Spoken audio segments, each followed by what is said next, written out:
Tidak ada nabi yang dapat menolong umat kecuali Nabi Muhammad sallallahu alaihi wasallam.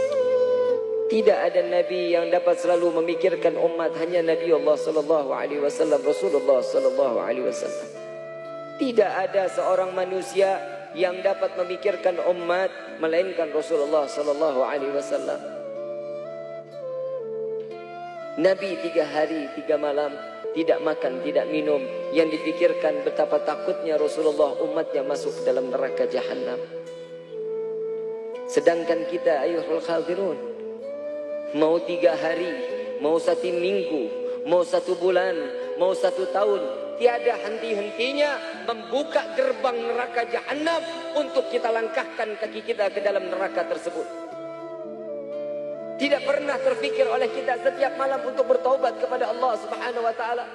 Tidak pernah terfikir untuk beristighfar kepada Allah. Inilah yang dikatakan oleh Imam Ghazali radhiyallahu anhu waradahu.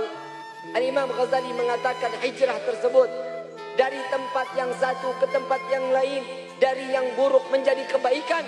Ini adalah tempat dan momen tersebut yang terdapat kebaikan-kebaikan di sisi Allah.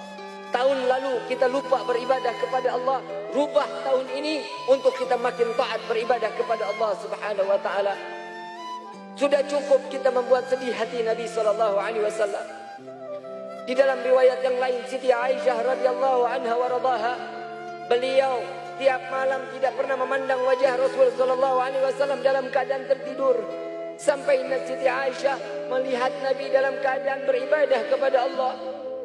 Siti Aisyah mendekati Nabi, bertanya kepada Nabi, "Ya Rasulullah, apa yang kau lakukan sehingga setiap malam aku tidak pernah memandangmu dalam keadaan tertidur atau terpejam matamu, ya Rasulullah?"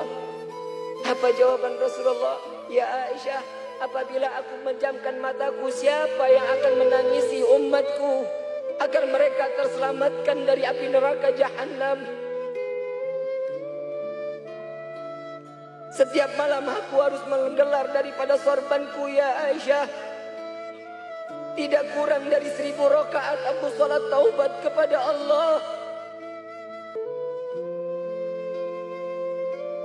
Aku khawatir tatkala umatku dia lupa saat dalam keadaan sakratul maut, dia lupa bertaubat kepada Allah.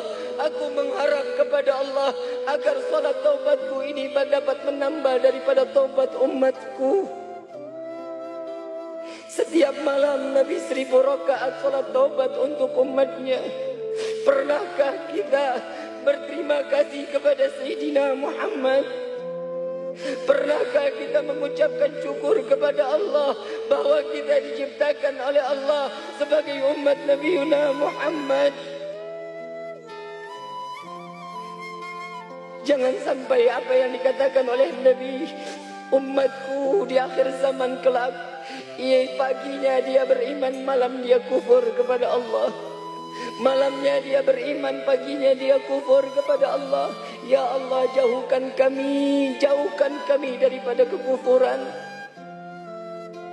Ayuhal khadirun jamaah rahimakumullah. Perjuangan Nabi tidak terhenti sampai semasa hidupnya. Bahkan sampai meninggalnya Nabi SAW yang diingat adalah umat. Sudah pernah kita menjawab panggilan Rasulullah? Saat sakratul maut Nabi mengatakan ummati, ummati, ummati. Dengan penuh kasih sayang Nabi memanggil umat. Pernah kita menjawab labbaik ya Rasulullah, labbaik ya Rasulullah, labbaik ya Rasulullah. Tidak ada lisan lagi yang dapat menjawab dari perkataan Nabi Muhammad. Dosa apa lisan kita ini? Bukan hanya memanggil, tapi memberikan satu kunci di hadapan Allah. Aqimis salah, aqimis salah, aqimis salah. Dirikan salat, dirikan salat, dirikan salat.